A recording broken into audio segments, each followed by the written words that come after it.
திருப்பியும் சொல்றேன், இப்ப இருக்க சபைகளுடைய நிலைமை அதை விட மோசம். கொரோனா வந்த போது அப்படியே கொஞ்ச நாள் ஐயோ இப்படிலாம் நடக்குதே, ஜனங்களுக்குள்ள ஒரு தேவ பயம் வந்துச்சு. ஆண்டவர்கிட்ட போனாங்க, இஸ்ரவேல் ஜனங்கள் மாதிரியே தான் ஆண்டவர்கிட்ட போனாங்க. ஆனால் அதுக்கப்புறம் பாத்தீங்கன்னா அப்படியே கொஞ்சம் கொஞ்சமா ஆண்டவர்கிட்ட பழைய நிலைமையோட இப்ப மோசம். முன்னாடி சர்ச்சில் சினிமா பாட்டு மாதிரி பாடினான், இப்போ சினிமா பாட்டையே பாடுறான். முந்தி சினிமா நடிகர் மாதிரி ட்ரெஸ் பண்ணான், இப்போ சினிமா நடிகனுக்கு மாதிரி ஆயிட்டான், மொத்தமா ஆயிட்டான். அரசியல் இப்போ முழுசா வந்துச்சு சபைக்குள்ள 100%. அதை விட உபதேசத்துல இருந்து எல்லாத்துலயும் மிக கொடுமையான காரியங்கள் சர்ச்சுக்குள்ள நடக்குது. தயவு செய்து விசுவாசிகளுக்கு சொல்றேன், நல்லா கவனிச்சுக்கொள்ளுங்க. கொரோனாவுக்கு முன்னாடி கர்த்தர் கொடுத்த எச்சரிப்பு, ஆண்டவர் தெளிவா சொன்னாரு மனம் திரும்ப சொல்லி. அந்த தடவை கர்த்தர் உடன்படிக்கை நிறுத்தினார். இந்த தடவை சபையை கர்த்தர் கைவிக்க போறது இல்ல, உடன்படிக்கை நிறுத்த மாட்டார்.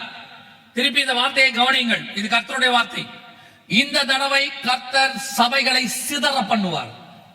போன தடவை சிதற பண்ணல, மூடினார். அது எச்சரிப்பு.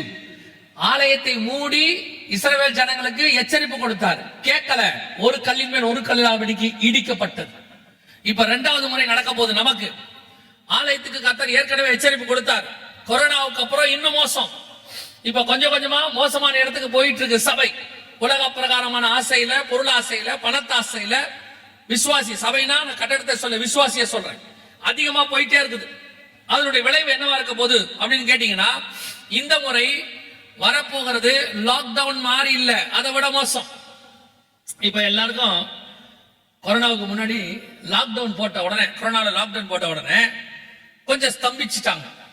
ஏன்னா இவங்க யாருமே ஆயத்தம் இல்லை. ஆனா கர்த்தர் 2 வருஷம் பேசினாரு, இவங்க யாரும் ஆயத்தம் கிடையாது அதுக்கு. அதெல்லாம் வராதுங்க, நடக்காதுங்க, கர்த்தர் கிருபை உள்ளவருங்க அப்படின்னு சொல்லி சொல்லி சொல்லியே அந்த 2 வருஷத்தை ஓட்டிட்டாங்க. திடீர்னு லாக்டவுன் வந்துடுச்சு, என்ன பண்றது தெரியல. ஏற்கனவே இருந்தவங்க, தயாரா இருந்தவங்க, அவங்க என்ன பண்ணாங்கன்னா கொஞ்சம் ஆன்லைன் சர்ச்சஸ் ஆரம்பிச்சாங்க. எதை பார்த்து? ஆன்லைன் ஸ்கூலு, ஆன்லைன் ஆபீஸ், அந்த மாதிரி இவங்களும் ஆன்லைன் சர்ச்சு, ஆன்லைன் பிரசங்கம், எங்களை மாதிரி எவாஞ்சலிஸ்ட் எல்லாம் ஆன்லைன்ல எல்லாமே கொடுக்க ஆரம்பிச்சாங்க. இப்ப எல்லாருக்கும் என்ன இருக்குன்னு தெரியுமா? கொரோனா மாதிரி வந்தா என்ன, ஒன்னும் பிரச்சனை இல்ல, ஆன்லைன் ரெடியா இருக்கு. இப்ப என்ன இருக்கு? ஆன்லைன் ரெடியா இருக்கு. அட்டி எது வந்தாலும் சரி சந்திச்சிடலாம், ரெடி பண்ணி வச்சிருக்கிறோம். இப்பவும் சொல்றேன், நீங்கள் நினையாதது ஒன்று வரப்போகிறது. லாக்டவுன் நீங்க நினைக்காம வந்தது, இப்ப வரப்போறது நீங்கள் நினைக்காதது. லாக்டவுன் வந்தா பரவாயில்ல, பிரச்சனை இல்ல, ஆன்லைன்ல தப்பிச்சுக்கலாம் நீங்க நினைச்சுக்கிட்டு இருக்கிறீங்க. உங்க ஆன்லைன் கூட உதவாது உங்களுக்கு. அதை விட மோசமானது ஒன்று வருகிறது.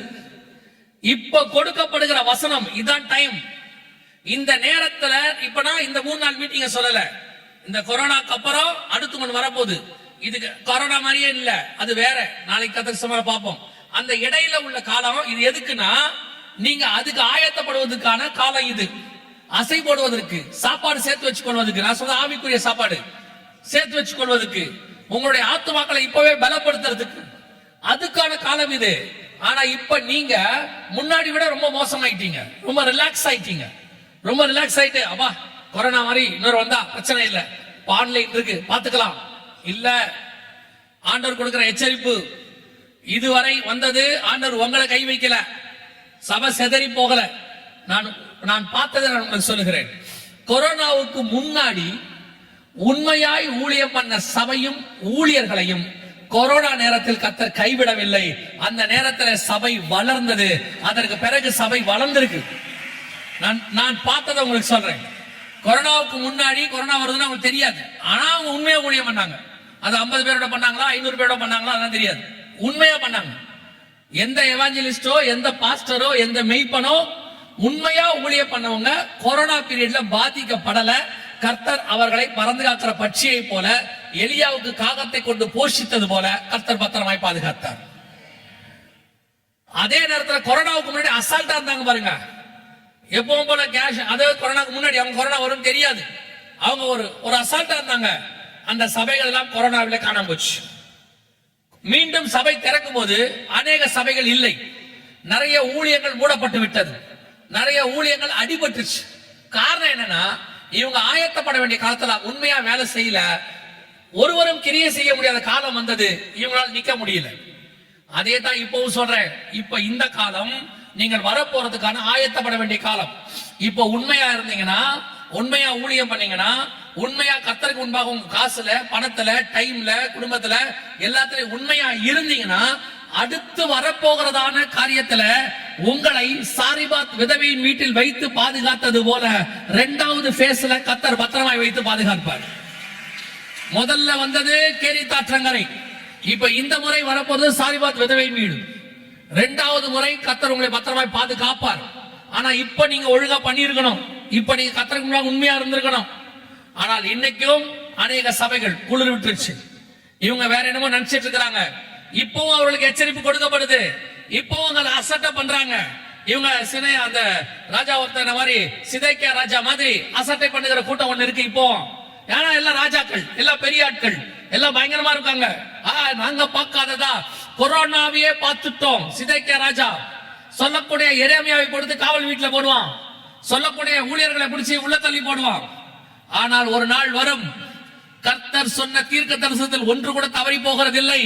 இன்னும் கர்த்தருடைய வார்த்தை ஜீவனோடு கூட தான் இருக்கிறது. அதில் எழுத்தாகிலும் எழுத்தின் உறுப்பாகிலும் ஒழிந்து போகாது. உங்களுக்கும் எச்சரிப்பா தான் சொல்லிட்டு போறேன். மீண்டும் இன்னொன்று மிக மோசமானது ஒன்று வருகிறது. அது கொள்ளை நோய் அல்ல, அதிலும் மேலானது. ஆனால் அவைகளுக்கு நடுவில் உங்களை என்னையும் பத்திரமாய் பாதுகாக்கிறதுக்கு கர்த்தர் ஒரு காரியத்தை செய்வார். அது யாருக்கு செய்வார்னா, இப்போ கர்த்தருக்கு உண்மையாய் இருக்கிற திருச்சபை எதுவோ அதுக்கு கர்த்தர் பின்னாடி செய்வார். இப்போ அசதியாய் செய்கிற ஒவ்வொருத்தரும் அதில் காணாமல் போவார். இது கர்த்தர் கொடுக்கிற எச்சரிப்பு. அதனால கவனிச்சு கொள்ளுங்க. 9:4 படி சபை அப்பமும் ரசமும் இல்லாத காலமாக இருந்துச்சு. அதே காலகட்டத்தில் இஸ்ரவேல் ஜனங்களுடைய அருவருப்பு கர்த்தருக்கு உச்சத்தை எட்டினது. எப்படி ஆயிடுச்சு அப்படின்னு கேட்டீங்கன்னு சொன்னா, வாசிங்க வெளிப்படுத்தின விசேஷம் 11ஆம் அதிகாரம் 8வது வசனம் வாசி. அவர்களுடைய உடல்கள் மகா நகரத்தின் விசாலமான வீதியிலே கிடக்கும். அந்த நகரம் சோதோம் என்றும் எகிப்து என்றும் ஞானார்த்தமாய் சொல்லப்படும். அதிலே நம்முடைய கர்த்தரும் சிலுவையிலே அறையப்பட்டார். இது எதை பத்தி சொல்லப்பட்டிருக்குன்னா, எருசலேமுக்கு புறம்பே இயேசு சிலுவையில் அறையப்பட்டார். அந்த எருசலேமை குறித்தும் அதுக்கு புறம்பா இருக்கிற சிட்டியை பத்தியும் வசனம் சொல்லுது. ஞானார்த்தமாய் சோதோம் என்றும் எகிப்து என்றும் சொல்லப்படும். ஏன் ஞானார்த்தமாய் சோதோம் அப்படின்னா, சோதோம்ல என்ன நடந்துச்சு உங்க எல்லாருக்கும் தெரியும். இது நமக்கு தெளிவாக ஆதியாகமத்தின் புஸ்தகத்துல இருக்கு. சோதோம்ல என்ன நடந்துச்சு அப்படின்னு உங்க எல்லாருக்கும் தெரிஞ்சதுனால நான் சொல்றேன். அங்கே ஓரின சேர்க்கையான LGBT இப்ப சொல்லுவாங்க, அதுக்கு பேரு. அது அங்க நடந்துச்சு. அவங்க என்ன பண்ணாங்களா, தெருக்களிலே வந்து லோத்துவின் வீட்டை சூழ்ந்து கொண்டார்கள் அப்படின்னு இருக்கு. இது ஆதியாகமத்தில் உள்ளதான ஒரு சம்பவம். கிட்டத்தட்ட 4000 வருஷத்துக்கு முன்னாடி உள்ளது. இப்போ உலகத்துக்கு கவனிங்க, இப்போ உலகத்துக்கு இந்த மாதிரி ஆட்கள் இருக்கிறாங்க இல்லையா, LGBT சொல்லக்கூடிய ஆட்கள், இவங்க எல்லாருக்கும் ஹெட் குவார்டர்ஸ், தலைமை பீடம் உலகத்துல எங்க இருக்குன்னு கேட்டீங்கன்னா, முதல்ல எருசலேம் முன்னாடி எங்க இருந்துச்சுன்னா பல ஊர்கள்ல பல இடங்கள்ல வச்சிருந்தாங்க. ஆனா இப்போ எங்க வச்சிருக்காங்கன்னா, எருசலேம் தான் அவருடைய தலைமையிடமாக மாற்றப்பட்டிருக்கிறது. அரசாங்க அனுமதியோடு கூட, போலீஸ் பாதுகாப்போடு கூட இந்த LGBT ஊர்வலம் நடக்குது. பாருங்க, இது எருசலேமில் நடக்கக்கூடியதான ஒரு விஷயம். இதுக்கு பேர் LGBT ஊர்வலம்னு பேர். இது பார்க்க வேண்டாம், ஜஸ்ட் உங்களுக்கு காட்டுறேன். இப்படி ஒண்ணு நடக்குது. நீங்க சோதோம பார்த்திருக்க முடியாது, சோதோம்ல அவங்க லோத்துவின் வீட்டை சூழ்ந்ததை பார்த்திருக்க முடியாது, படிச்சிருப்பீங்க. இப்படிதான் இருக்கும் முழுவதுமாக. உலகத்துல எங்க இருந்து எல்லாரும் வருவாங்க இந்த இடத்துக்கு. நான் இருந்த நாட்டுல ஐரோப்பாவில் வருஷத்துக்கு ஒரு தடவை 3 நாள் 2 நாள் இவங்களுடையதான பரேட் நடக்கும் ரோட்ல. நான் இருந்த பட்டணத்துல தான் நடத்துவாங்க. கிட்டத்தட்ட 3 லட்சம் பேர் வருவாங்க அந்த 2 நாளைக்கு மட்டும். வந்து தெருக்களில அவ்வளவு அருவருப்புகள் நடக்கும். அந்த 2 நாள் கர்த்தர் அந்த பட்டணத்தை அழிக்காம இருக்கிறதே பெரிய விஷயம். அவ்வளவு மோசமான காரியங்கள் நடக்கும். இது கிருபையின் காலமா இருக்கிறதுனால அவங்க தப்பிச்சுக்கிறாங்க. மற்றபடி பழைய ஏற்பாடா இருந்துச்சுன்னா அந்த பட்டணம் எல்லாம் காணாமலே போயிடும். அவ்வளவு அருவருப்பு ரோட்ல நடக்கும். நான் எனக்கு ஆபீஸ் அந்த ஏரியால தான், கவர்மெண்ட் ஆள்கிட்ட விட்டுருவாங்க, அங்கதான் இருக்கணும். போலீஸ் பாதுகாப்போட நடக்கும். இப்ப அந்த மாதிரி ஒரு அருவருப்பு எருசலேம்ல நடக்குது. எருசலேம்ல வேதம் சொன்ன வெளிப்படுத்தல் 11:8 நம் கண்களுக்கு முன்பாக ஞானார்த்தமாய் சோதோம் என்று சொல்லப்படும் என்ற தீர்க்க தரிசனம். இது சொல்லும் போது எருசலேம் ஒரு சிட்டியே கிடையாது, போயிருச்சு, அனுப்பிட்டார் ஆண்டவர். இவரை பத்மூத்தியில வச்சு சொல்றார் ஆண்டவர். அப்ப எருசலேமே கிடையாது, யூதர்களே கிடையாது. ஆனா இன்னைக்கு எருசலேம்ல இந்த ஊர்வலம் நடக்குது. யோசிச்சு பாருங்க, எருசலேம் எவ்வளவு அருவருப்பான காரியத்தில் இருக்கு. பல நேரத்துல நான் சொல்லும் போது ஒரு சிலர் எல்லாம் சொல்றாங்க, இவர் எருசலேமுக்கு விரோதமா பேசுறாரு. எருசலேமுக்கு விரோதமா பேசல, உண்மை அதான். ஆண்டவரே சொல்றாரு, நமக்கு எருசலேம் என்பது ஜெபிக்க வேண்டியதான ஒரு பட்டணம், மாற்று கருத்து இல்ல. ஆண்டவர் சொல்லி இருக்கிறாரு, எருசலேமின் சமாதானத்துக்காக வேண்டிக் கொள்ளுங்கள். நம்ம வேண்டிக் கொள்றோம். ஆனால் அதே ஆண்டவர் சொல்றாரு, இந்த எருசலேம் அல்ல, நமக்கு மேலான எருசலேம் ஒன்று வருகிறது, அவளே சுயாதீனம் உள்ளவள், அதான் புதிய எருசலேம். அதான் கர்த்தர் உங்களுக்கு எனக்கு வாக்கு பண்ணி இருக்கிறார். இது அடிமைத்தனத்தில் இருக்கிற எருசலேம் இருக்கு. இது அவங்களுக்கு தான் பரிசுத்த நகரம், நமக்கு பரிசுத்த நகரம் இனி வருகிறதா இருக்கிறது. அல்லேலூயா. எருசலேமுக்காக ஜெபம் பண்ணி கொள்ளுங்க, மாற்று கருத்தே இல்ல. எருசலேமின் சமாதானத்துக்காக வேண்டிக் கொள்ள வேண்டியது அவசியம். ஆனால் வேதத்தில் சொன்னபடி இதெல்லாம் ஆண்டவர் பார்த்தார். பார்த்துட்டு தான் மொத்தத்தையும் மூட சொல்லிட்டார். நீ மூடி போட எல்லாத்தையும், இவனுக்கு திருந்தட்டும் முதல்ல அப்படின்னு சொல்லிட்டார். இப்போ ஆண்டவர் மீண்டும் திறப்பதற்கு நமக்கு அனுமதி கொடுத்திருக்கிறார். மீண்டும் நாம் கூடி வந்து ஆராதிப்பதற்கு ஒரு அனுமதி கொடுத்திருக்கிறார். இப்போ சொல்றேன், இந்த நேரம் என்பது அடுத்து வருவதற்கு ஆயத்தப்படுவதற்கு கர்த்தர் நமக்கு திறந்து கொடுத்திருக்கிறார். இந்த 3 வருஷம் 2023 தான் லாக்டவுன் விளக்கப்பட்டது பல நாடுகளில. நமக்கு 2021 22 முடிஞ்சிருச்சு, பல நாடுகள்ல 22 23 தான் முடிஞ்சிருச்சு. சோ இப்ப நமக்கு அந்த வாய்ப்பை கொடுத்திருக்கிறார். இதுக்கு அப்புறம் நடக்க வேண்டிய இந்த லாக்டவுனுக்கு பிறகு இந்த காலகட்டத்தில் நடக்க வேண்டிய காரியங்களை அதே ஓசியா புஸ்தகத்துல கர்த்தர் ரொம்ப தெளிவா சொல்லி வச்சிருக்கிறார். வாசிங்க, ஓசியாவின் புஸ்தகம் 12ஆம் அதிகாரம் 1வது வசனத்தை வாசிக்கவும். எப்ராயிம் காற்றை மேய்ந்து கொண்டற்காற்றை பின்தொடருகிறான். அவன் நாள்தோறும் பொய்யையும் கேட்டையும் வர்த்திக்க பண்ணி அசீரியரோட உடன்படிக்கை பண்ணுகிறான். எகிப்துக்கு எண்ணெய் கொண்டு போகப்படுகிறது. இத பாத்தீங்கன்னா நீங்க படிக்க போகும்போது கேஷுவலா படிச்சுட்டு போயிருவீங்க. நம்ம பொதுவா அப்படிதான் படிச்சுட்டு போயிருவோம். இது எப்பயோ எங்கேயோ நடக்கிற தீர்க்க தரிசனம் போல எதையோ ஆண்டவர் சொல்றாரு அப்படின்ட்டு. ஆனா இதுல ஏறக்குறைய 3-4 காரியங்கள் இருக்கு. ஒன்று, எப்ராயிம் காற்றை மேய்ந்து கொண்டால் காற்றை பின்தொடர்கிறான். 2, அவன் நாள்தோறும் பொய்யையும் கேட்டையும் வர்த்திக்க பண்ணி. 3, அசீரியரோடு கூட உடன்படிக்கை பண்ணப்படுகிறது. 4, எகிப்துக்கு எண்ணெய் கொண்டு போகப்படுகிறது. இந்த 4 தீர்க்க தரிசனமும் நம்முடைய காலத்துல, குறிப்பா கொரோனாவுக்கு பிறகு, கொரோனாவை ஒட்டி நிறைவேறின தீர்க்க தரிசனம். முதலாவதாக, எப்ராயிம் காற்றை மேய்ந்து கொண்டற் காற்றை பின்தொடர்கிறான். காற்றை மேய்தல்னா என்ன? கவனிங்கள், காற்றை மேய்தல்னா என்ன? காற்றை மேய முடியுமா? நம்ம போய் காத்த சாப்பிட முடியுமா? மேய்தல்னா என்ன அப்படின்னு கேட்டா, இப்போ சங்கீதம் 23 இருக்கு, உங்க எல்லாருக்கும் தெரியும். கர்த்தர் என் மேய்ப்பராய் இருக்கிறார், நான் தாழ்ச்சி அடையேன், அவர் என்னை புல்லுள்ள இடங்களில் மேய்த்துனா என்ன அர்த்தம்? நம்மள ஆண்டவர் புல்லு மேய வைக்கிறார்னு அர்த்தமா? அதோட அர்த்தம் என்ன? கர்த்தர் நம்மை போஷிக்கிறார், கர்த்தர் நமக்கு வசனத்தை கொடுக்கிறாரு, நம்முடைய ஆத்மாவுக்கு தேவையான வசனம் கொடுக்கிறாரு. நீங்க உலக பிரகாரமா எடுத்துக்கிட்டீங்கன்னா கர்த்தர் நமக்கு ஆசீர்வாதத்தை கொடுக்கிறாரு. கர்த்தர் என்னை மேய்த்து அப்படின்னு அர்த்தம். மேய்த்து என்றால் எனக்கு போஷித்தல், மேய்த்தல் என்றால் எனக்கு தேவையானதை கொடுத்தல், மேய்தல் என்றால் வசனத்தை படித்தல், இப்படி நிறைய இருக்கு. இப்ப இந்த இடத்துல காற்றை மேய்தல் அப்படின்னா என்ன அர்த்தம்? எப்ராயிம் காற்றை மேய்ந்து அப்படின்னா என்ன அர்த்தம்னா, ஒன்று, அவன் காற்றை சாப்பிடுகிறான், காற்றினால் போஷிக்கப்படுகிறான் அப்படின்னு அர்த்தம். காத்துனால எவனா சாப்பிடுவானா? காத்தை சாப்பிட்டு யாராவது உயிரோடு கூட, காத்தை சாப்பிட்டு யாராவது உயிரோடு கூட இருப்பானா அப்படின்னு கேட்டீங்கன்னா, கொரோனாவுக்கு முன்னாடி அது இருந்துச்சு, கொரோனாவில இருந்து அது அதிகமாயிடுச்சு. நீங்க காத்தாலதான் வாழ்க்கையை ஓட்டுறீங்க, காத்த நம்பிதான் இருக்கீங்க. எதுங்க சுவாசத்தை சொல்றீங்களா? இல்ல. இப்போ நம்மளுடைய சர்வைவல், நம்ம வாழ்க்கைக்கு தேவையானது கொஞ்சம் கொஞ்சமா காற்றை அடிப்படையை கொண்டதாக மாறுச்சு. உதாரணமா நான் உங்களுக்கு சொல்றேன், உங்க செல்போன். இப்போ உங்க ஏன் உங்க செல்போனை சொல்றேன், உங்க செல்போனை பேஸ் பண்ணி தான் எல்லாமே இருக்கு. இப்போ கொரோனால பாருங்க, எல்லாமே ஆன்லைன் ஆச்சு.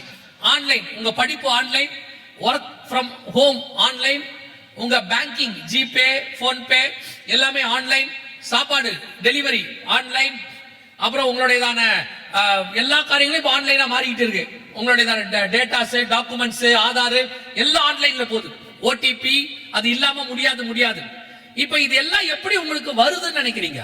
இப்போ உங்க கையில ஒரு போன் இருக்கு, போன் இல்ல, இப்போ உதாரணத்துக்கு சொல்றேன், இப்படி ஒரு போன் இருக்கு. இந்த போன் வந்து எந்த விதமான ஒயர் கனெக்ஷன் இல்ல, அதாவது வெளியே யாரோட தொடர்பு கொள்றதுக்கு ஒண்ணுமே இல்ல, கையில சும்மா கிடக்கு. இது எப்படி உலகத்தோடு தொடர்பு கொள்ளுது? உலகத்தோடு எப்படி தொடர்பு கொள்ளுது? இப்ப நீங்க போனை போடுறீங்க, போட்ட உடனே அடுத்த செகண்ட் சில கனெக்ஷன்லாம் இருக்கு, வாட்ஸ்அப்லாம் போட்ட அடுத்த செகண்ட் கிடைக்கும். எங்க இருப்பாங்க அவங்க? கனடால இருப்பாங்க, அமெரிக்கால இருப்பாங்க, சவுதியில இருப்பாங்க. எப்படி போட்ட உடனே கிடைக்குது அப்படின்னா முழுக்க முழுக்க இது காத்துல தான் டிராவல் ஆகுது. இது முழுக்க முழுக்க எப்படி ஆகுது? காத்துல டிராவல் ஆகுது முழுக்க. முந்தியெல்லாம் பாத்தீங்கன்னா ஒரு 30-40 வருஷத்துக்கு முன்னாடி நம்ம வீட்டுல ஒரு போன் இருக்கும், அது ஒயர் இருக்கும். அந்த ஒயர் அப்படியே வீட்டை விட்டு வெளியே போகும், வாசல்ல ஒரு ஜங்ஷன் பாக்ஸ் இருக்கும், அங்கிருந்து அப்படியே ஒரு டவருக்கு போகும். அதுக்கு பேர் கம்பி உள்ள தந்தி முறை. இப்ப இருக்கிறதுக்கு பேரு கம்பி இல்லா தந்தி முறை. எல்லாமே ஒயர்லெஸ், அத்தனை ஒயர்லெஸ். இந்த ஒயர்லெஸ்ங்கிறது எதை அடிப்படை, எது பேஸ்? முந்தைய ஒயர் பேஸா இருந்துச்சு, இப்ப எது பேஸ்? எதுவுமே பேஸ் இல்ல, காத்து தான் பேஸ். எல்லாமே எதுல பேஸ்ல இருக்கு? காற்று தான் உங்க அடிப்படை. காத்துல தான் டிராவல் ஆகுது. நீங்க ஒரு வாட்ஸ்அப் மெசேஜ் ஒருத்தருக்கு அனுப்புறீங்க, உங்க போன்ல இருந்து அடுத்த ஒரு போனுக்கு போகுது, அடுத்த செகண்ட் எது வழியா அந்த மெசேஜ் போகுது? ஏன்னா உங்க போனுக்கு அவங்க போனுக்கு ஒயர் கனெக்ஷனே இல்லையே, எல்லாமே காத்து, வைஃபை, மொபைல் டேட்டா எல்லாம் காத்துல போகுது. இந்த காத்துல தான் உங்க வாழ்க்கையே இருக்கு. இது கொஞ்சம் கொஞ்சமா காத்த கொண்டு வந்துகிட்டே இருந்தாங்க. 1990களுக்கு மேல, 2000க்கு மேல, 2020 கொரோனால இருந்து எல்லாமே காத்து. Online office, work from home, online school, online banking, எல்லாம் ஆன்லைன் ஆன்லைன் ஆன்லைன். நீங்க எதை ஆன்லைன் பாக்குறீங்களோ எல்லாம் காத்து. காத்து தான் பேஸ். காற்றை மேய்கிற காலத்தில் நீங்களும் நானும் இருக்கிறோம். அதை அதிகப்படுத்துறது எப்படா? கொரோனால அங்க ஆரம்பிச்சிச்சு. அதுக்கு முன்னாடி பாருங்க, நம்ம பிள்ளைகளுக்கு போன் கொடுக்க மாட்டோம், ஸ்கூல் படிக்கிற பிள்ளைகளுக்கு போன் கொடுக்க மாட்டோம். கொரோனால நம்மளே போன் வாங்கி கொடுத்தோம். பிள்ளைகளுக்கு வேற வழி இல்ல, போன் வாங்கி கொடுத்தோம். ஸ்கூல் வந்து நமக்கு வந்து ஆன்லைன் கிளாஸ். இப்ப கொரோனா முடிஞ்சிருச்சு, ஆனா இன்னும் போன் வேலை முடியல. எல்லாத்தையும் எதில் தான் அனுப்புறாங்க? வாட்ஸ்அப்ல தான் அனுப்புறாங்க. ஹோம்ஒர்க்கே எதில் தான் வருது? வாட்ஸ்அப்ல வருது. டீச்சரே குரூப் ஃபார்ம் பண்ணி வச்சிருக்க, எல்லாமே ஹோம்ஒர்க் வருது. இப்போ வேற வழியே இல்ல, காற்றை நம்புகிற காலம். அத்தனையும் நீங்க ஒரு கவர்மெண்டோட டேட்டாஸ் எடுத்துக்கிட்டீங்கன்னா, ஆதாரோ டிரைவிங் லைசன்ஸோ எல்லாத்தையும் போன்ல வச்சுக்க சொல்றாங்க. போற இடத்துல போனை காட்டுங்கன்றாங்க. பேங்கிங், நீங்க இதெல்லாம் கொஞ்சம் யோசிச்சு பாருங்க. ஜிபேன்னு சொல்றீங்க, ரொம்ப ஈஸியா. இப்ப நீங்க ஒருத்தருக்கு பணம் அனுப்புறீங்க, உங்க பேங்க்ல இருந்து அனுப்புறீங்க. நீங்க நான் சொல்றது ஒரு உதாரணம். நீங்க வந்து ஸ்டேட் பேங்க்ல அனுப்புறீங்க, நீங்க அனுப்ப போறது இந்தியன் பேங்க் வச்சுக்கோங்க. நீங்க நாகர்கோயில இருந்து அனுப்புறீங்க, நீங்க அனுப்ப வேண்டிய ஆள் எங்க இருக்கிறாரு? டெல்லியில இருக்கிறாருன்னு வச்சுக்கோங்க. ஆனா அவருடைய பேங்க் சென்னையில இருக்கு, அவர் டெல்லியில இருக்கிறாரு. இப்போ நீங்க அனுப்புறீங்க, நீங்க வேற பேங்க், இருக்கிறது வேற இடம், அவர் வேற பேங்க், இருக்கிறது வேற இடம். நடுவுல ஜிபே இருக்க, அது அமெரிக்காவுடைய நிறுவனம், கூகுள் பே. இது இவ்வளவும் சேர்ந்து நீங்க பணம் அனுப்பின உடனே, நீங்க ஒருத்தருக்கு பணம் அனுப்பின உடனே உங்க அக்கவுண்ட்ல பணம் குறையுதா இல்லையா? உங்க அக்கவுண்ட்ல உங்களோட பேங்க்ல இருக்க பணம் குறையுதா இல்லையா? அடுத்த செகண்ட் குறையுது இல்ல? எப்படி எப்படி கனெக்ட் ஆயிருக்குன்னு பாருங்க. அதுதான் சொல்றேன். நீங்க அனுப்பின உடனே அவர் அக்கவுண்ட்ல பணம் போதா இல்லையா? இது எப்படி நடக்குது? அவர் வேற பேங்க், நீங்க வேற பேங்க், உங்களை நடுவில் கனெக்ட் பண்றது வேற ஊருக்காரு. ஆனா நீங்க வேற இடத்துல இருக்கீங்க, அவர் வேற இடத்துல இருக்கிறாரு. அவர் சொல்றாரு உடனே ஒரு 500 ரூபாய் ஜிபே பண்றான், 50 ரூபாய் ஜிபே பண்ண உடனே வந்துருச்சு. எப்படி இவ்வளவு நடக்குது? முழுக்க காற்று. காற்று நம்மை வச்சு கவர் பண்ணிட்டாங்க டோட்டலா. முழுக்க முழுக்க 100% நாம் சரண்டர், வேற வழியே கிடையாது. இப்ப போன் இல்லாத ஒரு லைஃபை யோசிங்க. போன் இல்ல அப்படிங்கறத கொஞ்சம் யோசிச்சு மட்டும் பாருங்க. நீங்களே முடியாதுன்னு சொல்லிடுவீங்க. அப்படி ஒருவேளை நீங்க போன் இல்லாம நான் வாழ போறேன் அப்படின்னு ஒரு தீர்மானம் பண்ணீங்கன்னா, நீங்க ஒரு 40 வருஷத்துக்கு பின்னாடி போயிருவீங்க. எதுவுமே கிடைக்காது உங்களுக்கு. அப்படி இருக்காங்க கொஞ்சம் பேர், நாங்க அப்படி வாழ போறோம் அப்படின்னு தீர்மானம். ஏன்னா இந்த உண்மையெல்லாம் தெரிஞ்சுட்டு பரவாயில்லைங்க அப்படின்ட்டு. ஆனா இன்னைக்கு எப்படி இருக்குது? ஒரு ஒரு இடத்துல நம்ம எங்கேயோ போய் லாக் ஆயிட்டோம். சரி, நீங்க போன் யூஸ் பண்ணாம இருக்கட்டும், உங்க பையன் யூஸ் பண்ணாம இருப்பாரா? உங்க பொண்ணு யூஸ் பண்ணாம இருக்குமா? உங்க பையன் பொண்ணு கையில இருந்து போனை உங்களால வாங்க முடியுமா? நான் கேட்கறது 2 வயசு பையன் கிட்ட இருந்து. நீங்க சாப்பாடு ஊட்டுறதே போனை காட்டி தானே ஊட்டுறீங்க. இப்ப கேட்டா என்ன சொல்றீங்க? போன் இல்லாட்டி அவன் சாப்பிட மாட்டான். அந்த இடத்துக்கு வந்துட்டீங்க. அத ஒரு பெருமையா வேற சொல்றீங்க. அவனுக்கு போனை போட்டு விட்டோம்னா ஒரு பிரச்சனை இல்லாம இருப்பான். அவன் பிரச்சனையே போன் தான். இப்ப நாம என்னவோ ஆயிட்டு இருக்கிறோம், தப்பா போயிட்டு இருக்கோம், தெரிய மாட்டேங்குது. அத நீங்க அட்வான்டேஜ், டெக்னாலஜி, அட்வான்ஸ்டு, நாம உலகத்தோடு கூட போட்டி போட்டுக்கிட்டு இருக்கிறோம். ஒரு மண்ணாங்கட்டியும் இல்ல. we are traveling in the failure road. தப்பான ரூட்ல நடந்துட்டு இருக்கிறோம் நம்ம. ஆனா இப்ப நம்மளால முடியாது. இவ்வளவு சொல்றேனே, இப்ப நான் போன் இல்லாம இருக்க முடியுமா? நானும் என் கூட இருக்கிற பையன்கிட்ட சொல்லிட்டே இருப்பேன், அவனை டேய் இந்த போன் இல்லாம வாழணும் நானும் நினைக்கிறேன்டான்னு. கிட்டத்தட்ட எல்லாத்தையும் குறைச்சிட்டேன். ஒரு 5 பேர் 10 பேர் தான் இருக்காங்க. இவங்க கிட்ட எப்படி வெளியே வருதுன்னு தெரியல எனக்கு. இப்ப வேற வழியும் இல்லை, இருந்துதான் ஆகணும். இப்ப அது ஏதோ ஒண்ணு நம்ம போய் லாக் ஆகுறோம். கண்டிப்பா கார்டை வேணா ஒருத்தர்கிட்ட கொடுத்துடலாம், பேங்க் கார்டு நம்பிக்கையா டேய் நீ யூஸ் பண்ற கார்டுன்னு சொல்லிடலாம். இன்னொருத்தர்கிட்ட போனை கொடுத்து ஜிபே கூட பண்ண சொல்லிடலாம், இனிமேட்டு என் அக்கௌண்ட்ல ஜிபே பண்ணிருங்கன்னு. ஆனா நம்ம சூழ்நிலையே இப்ப வேற மாதிரி இருக்கு. கண்டிப்பா வீட்டுக்கு போன் பேசி ஆகணுன்ற இடத்துக்கு வந்துட்டோம். அந்த மாதிரி ஒரு சூழ்நிலை கட்டாயத்தன்மை இடத்துக்கு நம்ம வந்து நிக்கிறோம். இப்போ காற்றை மேய்கிற காலம், அந்த வசனம் சொல்லுது பாருங்களேன், காற்றை மேய்ந்து. இன்னொன்னு ரொம்ப கேர்ஃபுல்லா இருங்க, உங்களுக்கு சொல்றேன், இது உண்மை. நீங்கள் அனுப்புகிற ஒவ்வொரு செய்தியும் படிக்கப்படுகிறது. நீங்கள் அனுப்புகிற ஒவ்வொரு காரியமும் ஸ்டோர் பண்ணப்படுகிறது. எங்க பண்றாங்க ஏது பண்றாங்கன்னு உங்களுக்கு தெரியாது. கிளவுட்னு ஒரு வார்த்தை சொல்லிடுவான், கிளவுட், அவ்வளவுதான். அதுக்கு பேரு மேகம். மேகத்துல ஸ்டோர் பண்ணி வச்சிருக்கிறோம். ஏங்க நாங்க பேசுறதெல்லாம் ஏங்க ஸ்டோர் பண்ண போறாங்க? ஈச் அண்ட் எவ்ரி சிட்டிசன் அவங்க கண்ட்ரோல் பண்றாங்க, கண்காணிக்கிறாங்க. இப்ப நான் சொல்றது ஒருவேளை உங்களுக்கு சந்தேகமா இருந்துச்சுன்னா, நான் சொல்றதை நீங்க செஞ்சு பாருங்க, உங்களுக்கே தெரிஞ்சிடும் அது எந்த அளவுக்கு உண்மைன்னு தெரிஞ்சிடும். நீங்க உங்க நண்பர்கள் யாருக்காவது ஒரு நாள் 2 நாள் மிஞ்சி போச்சுன்னா 3 நாள் ஏதோ ஒரு பொருளை குறிச்சு ஒரு எஸ்எம்எஸ், ஒரு வாட்ஸ்அப் பண்ணுங்க. வாட்ஸ்அப்போ எஸ்எம்எஸ் எது வேணாலும் பண்ணுங்க. என்ன சொல்லுங்க, எனக்கு இந்த பொருள் வாங்கணும், ஒரு டிவி வாங்கணும், இல்ல ஒரு பைக் வாங்கணும், இல்ல ஒரு போன் வாங்கணும், இல்ல சாதாரணமா ஒரு கண்ணாடி வாங்கணும், ஏதோ ஒண்ணு நீங்க மெசேஜ் பண்ணுங்க. எங்க வாங்கலாம், என்ன பண்ணலாம் அப்படின்னு நீங்க அனுப்புங்க. அடுத்த 2 நாளைக்குள்ள, மேக்சிமம் 2 நாள் 3 நாளைக்குள்ள உங்களுடையதான சோசியல் மீடியா, வாட்ஸ்அப்போ யூடியூபோ இமெயிலோ நீங்க என்ன யூஸ் பண்றீங்களோ அது வழியா உங்களுக்கு ஒரு எஸ்எம்எஸோ மெசேஜோ ஒரு வீடியோவோ வரும். அப்படி இல்லைன்னா உங்களுக்கு ஒரு போனாவது வரும். சார் இந்த மாதிரி ஏதாவது நீங்க எதிர்பார்க்கறீங்களா சார், நீங்க தேடுறீங்களா சார், ஒரு போனாவது ஒரு கடைசியா. நீங்க என்ன நினைப்பீங்க, அதை பார்த்த உடனே பா இதைத்தான் தேடிக்கிட்டே இருந்தோம், நல்ல வேலை திடீர்னு வந்திருக்குது அப்படின்னு. இன்னும் கொஞ்சம் ஸ்பிரிச்சுவலா இருந்தா நீங்க என்ன நினைப்பீங்க, நான் தேடிக்கிட்டே இருந்தேன் கத்தர் காட்டின ஆரம்பிங்க இல்லையா? நீங்க சொல்ல போறது அதான். ஆனா எப்படி வருது, இந்த மாதிரி எப்படி நடக்குது? நான் இன்னும் ஒரு படி மேல போய் சொல்றேன். உங்களுடைய செய்திகள், நீங்கள் பேசுகிற காரியங்கள் அத்தனையும் கண்காணிக்கப்படுகிறது.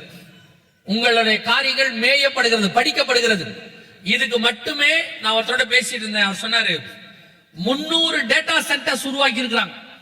அதாவது நீங்க அனுப்புற மெசேஜ்ல கீவேர்ட்ஸ் வச்சிருப்பாங்க. எல்லா கீவேர்டும் ஸ்டோர் ஆயிருக்கும்.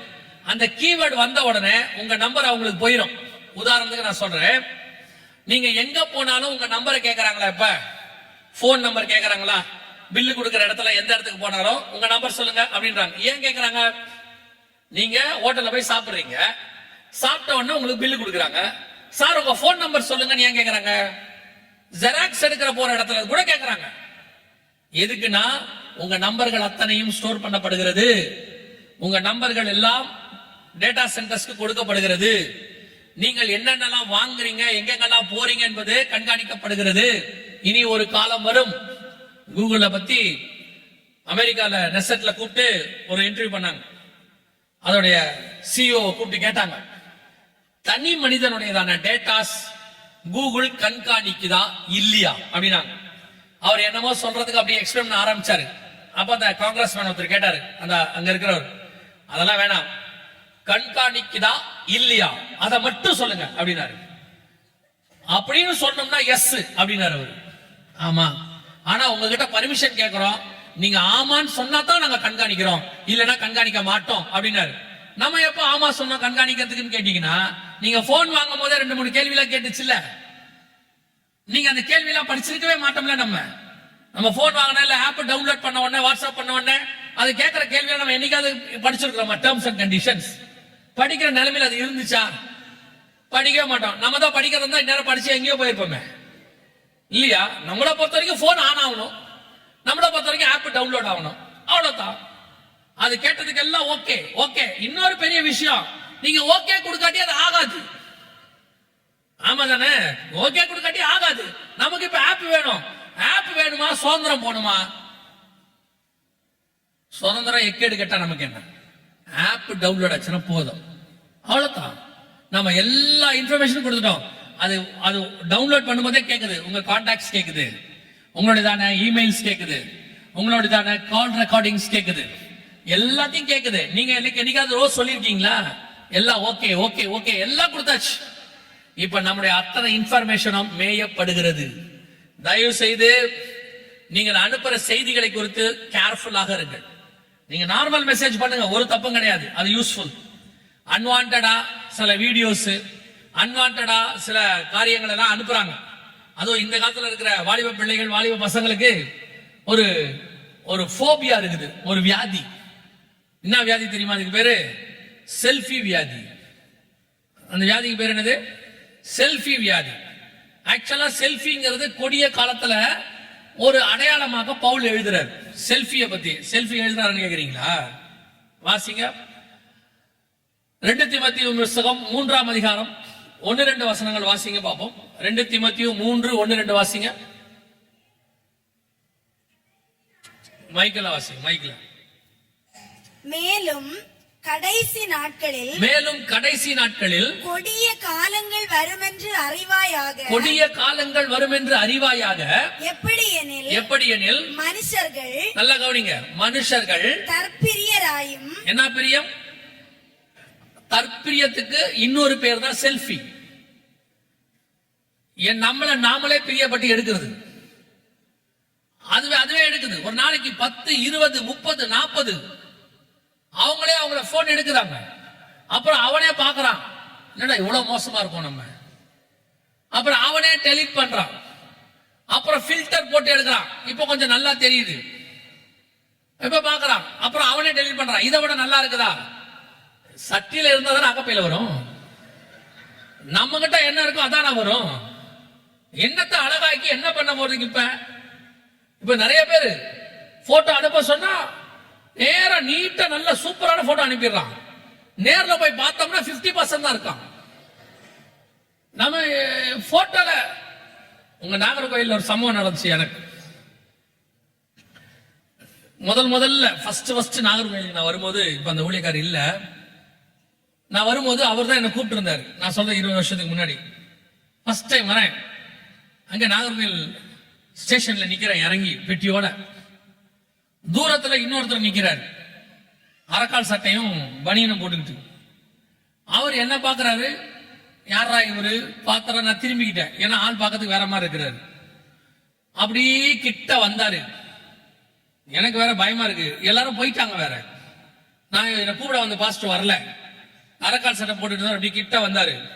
அப்படியே என்ன தாண்டி போகும்போது அல்லேலூயா பிரைஸ் தி லார்ட் அப்படின்னாரு. நம்ம சவுண்ட் பிரைஸ் தி லார்ட் அப்படின்னு. பாஸ்டர் நீங்க தான் ஜெகன் பாஸ்டர்? ஆமா அப்படின்னு. உடனே அவரு, வாங்க பாஸ்டர், நான் தான் உங்களை கூப்பிட வந்த பாஸ்டர்னு சொன்னாரு. நான் அவர் அது வரைக்கும் பார்த்ததில்ல, அதான் ஃபர்ஸ்ட் டைம் பாக்குறேன். ஓ சந்தோஷம் பாஸ்டர். கேட்டேன், ஏன் பாஸ்டர் ரொம்ப நேரமா அங்கிருந்து பாத்துக்கிட்டே இருந்தீங்களே என்ன? அவர் என்ன வீடியோ எல்லாம் பாத்துருக்கிறார், பார்த்து தான் மீட்டிங்கே கூப்பிட்டாரு. என்னதான் அங்கிருந்து பாத்துருக்கீங்களே, ஏன் கிட்ட வந்து பேசல என்ன? அவர் ஒரு வார்த்தை சொன்னாரு, பாஸ்டர் நீங்க வீடியோல அழகா இருக்கீங்க பாஸ்டர் அப்படின்னு. அதுக்கு என்ன அர்த்தம் எனக்கு இன்னை வரைக்கும் புரியல. அதுக்கு சொன்னார், நீங்க வீடியோ அப்படித்தான் ஏமாத்தோம், போட்டோ அப்படித்தான் ஏமாத்தோம், நேர்ல பார்த்தா உண்மை தெரியும். பல நேரங்களிலே இந்த செல்ஃபி தற்பிரியம் அப்படியே எடுத்து கடைசியில முந்தியெல்லாம் ஹோட்டலுக்கு போனோம்னா சாப்பாடு வந்த உடனே குடும்பமா சேர்ந்து ஜெபம் பண்ணுவோம் தானே.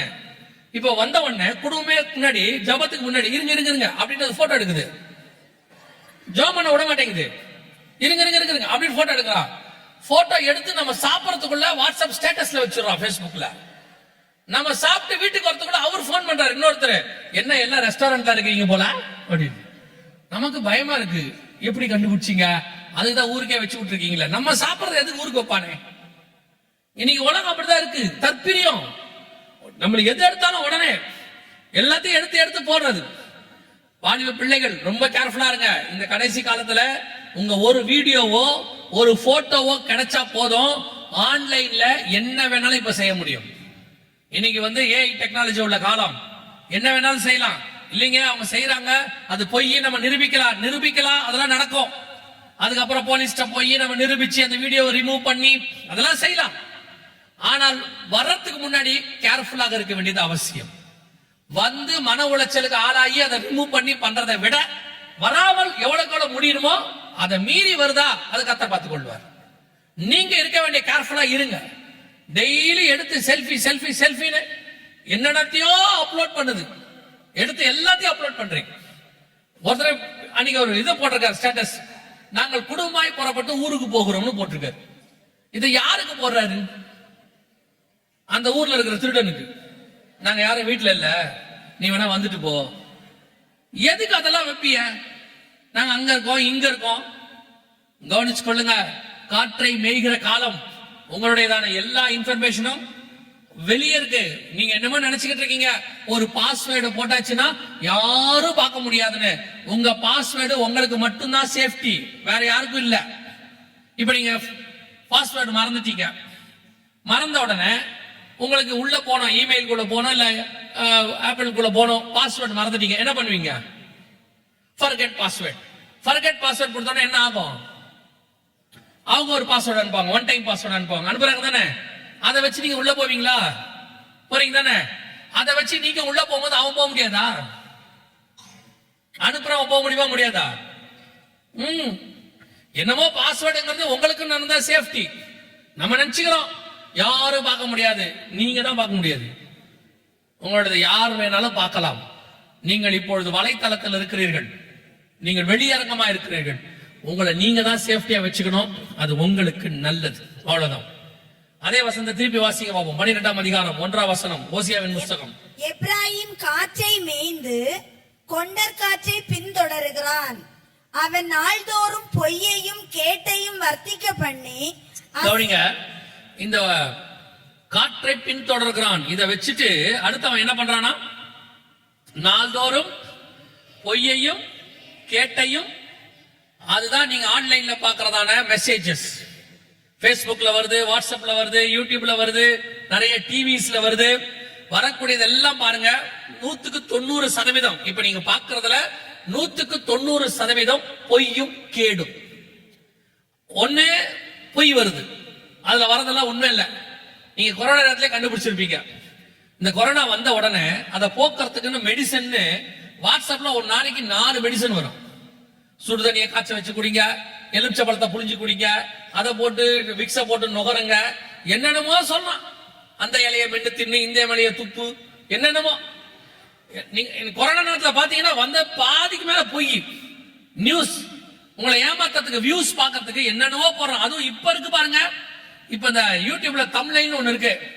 அதெல்லாம் எதுக்கு வைக்கிறான்? உங்களை ஏமாத்துறதுக்கு வைக்கிறான். நீங்களும் அந்த தம்ப்லைனை பார்த்த உடனே உள்ள போறீங்க. நீங்க நல்ல தம்ப்லைனை பார்த்து உள்ள போவீங்களா? யூடியூப் மெசேஜஸ்லாம் வருது, அதை நல்லபடியா வச்சா உள்ள போவீங்களா? இப்ப நான் உங்களுக்கு சொல்றேன், பரலோகத்திற்கான 7 வழிகள். நீங்க போவீங்களா? அப்புறம் பார்த்துக்கலாம். மகிமையின் மேல் மகிமை அடைவது எப்படி? போக மாட்டீங்க. இப்ப நான் சொல்லுவேன் பாருங்க, அந்த ஊழியக்காரருடைய வாழ்க்கையில் நடந்தது என்ன? அத்தனை பேர் உள்ள போயிருவாங்க, எல்லாம் உள்ள போயிடறான். போட்டு வீடியோவை ஏத்தனை முடிச்ச உடனே பாத்தீங்கன்னா 20,000 பேர் பார்த்திருக்கான் 10 நிமிஷத்துல. நீங்க பரலோகத்துக்கு போகிற வழின்னு சொல்லுங்க, 10 பேர் தான் உள்ள வரான். அவன் சொல்றான், அதெல்லாம் தெரியும், பாத்துக்கலாம் பின்னாடி. நீங்களும் இப்ப எப்படி பார்க்க ஆரம்பிச்சிட்டீங்கன்னா, கேடான விஷயங்களை தான் நீங்கள் விரும்புகிறீர்கள். அதனால அவன் என்ன பண்றானா, கேடான விஷயங்களை தான் தம்ப்லைன் மாதிரி வச்சு உங்களுக்கு காட்டுறான், உங்களை பார்க்க வைக்கிறதுக்கு. நீங்களும் அப்படி இருந்தா தான் போறீங்க. இப்ப எங்க செய்தியே இருக்கு. எங்க செய்தியை நாங்க எப்பவுமே எப்படி வைப்போம்னு கேட்டீங்கன்னா, சாஃப்டா தான் டைட்டில் வைப்போம். எனக்கு இந்த பரபரப்பா செய்தி வைக்க, தலைப்பு வைக்க பிடிக்காது. சாஃப்டா வைக்கணும். அப்படி என்ன பரபரப்பா வச்சு ஒரு செய்தியை பார்க்க வைக்கணும் அப்படின்னு நினைப்பேன். ஆனா எங்க செய்தி எடுத்து நிறைய பேர் நிறைய சேனல்ல போடுவாங்க. அவங்க எல்லாம் பாத்தீங்கன்னா எப்படி வைப்பாங்க தலைப்பு தெரியுமா? அடுத்து நடக்க போகும் பயங்கர காரியம். எம்டி ஜெகன் குளநடுங்கும் செய்தி நடந்தது என்ன? இத வச்ச உடனே குடுகுடுன்னு வியூஸா. அதே மெசேஜ் எங்க யூடியூப்ல போட்டா 10,000 பேர் பாக்குறான். அதே செய்தி அங்க 1,00,000 பேர் பாக்குறாங்க. என்னடான்னு பார்த்தா மெசேஜ் ஒண்ணுதான், டைட்டில் மட்டும் வேறையா இருக்கு. சற்று முன் வந்த திடுக்கிடும் செய்தி. ஒரு நாள் நானே உள்ள போயிட்டேன், என்னடா அப்படி தெரியாம பேசிட்டோம் போல உள்ள, என்ன திடுக்கிட போகுது? உள்ள பார்த்தா 6 வருஷத்துக்கு முன்னாடி உள்ள மெசேஜ். அதுக்குதான் சொல்றேன், இப்படி எல்லாம் ஏன் வைக்கிறாங்கன்னு கேட்டீங்கன்னா, நீங்க அப்படி பழக்கப்பட்டுட்டீங்க. அப்படிப்பட்ட செய்தி தான் நான் சொல்றேன், இந்த மாதிரி திடுக்கிடும் செய்தியை போய் பார்க்காதீங்க, அவசியம் இல்ல. இப்ப திடுக்கிட்டு என்ன பண்ண போறீங்க நீங்க? திடுக்கிடும் செய்தி உடனே நீங்களும் உள்ள போய் என்ன திடுக்கிடுது அப்படின்னு நான் பார்க்க போறியா? ஏன் அப்படி உள்ள போவிய? உங்களுக்கு தேவையானது நன்மையும் உண்மையும், பொய்யும் கேடும் தேவையில்லை. உங்க ஆவிக்குரிய வாழ்க்கைக்கு தேவையான செய்தியை மட்டும் கேளுங்க. அதான் வசனம் சொல்றது, பக்தி விருத்திக்கு ஏதுவான நல்ல வார்த்தைகளையே பேசுங்க, அதை மட்டும் கேளுங்க.